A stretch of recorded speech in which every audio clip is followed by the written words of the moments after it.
գրողների լավագույն կազմակերպիչն ու լավագույն ռմբարկուն։ Նորից Հովանեսյան հետևում է փոխանցում դեպի Մխիթարյանը։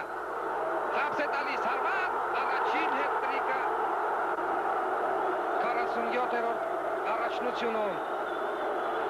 Հիանալի են համագործակցում արարածիները և Համլետ Մխիթարյանը գնդակը ուղարկում է Դինամոյի անպաշտպան դարպասը։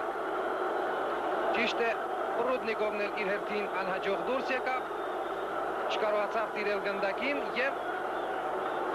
Համլետ Մխիթարյանը վարպետորեն գնդակը ուղարկում է Դինամոյի դարպասը։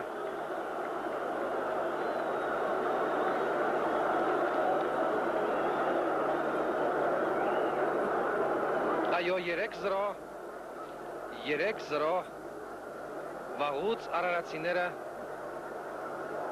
վաղուց արարածիները այսքան հաջող չէին խաղացել։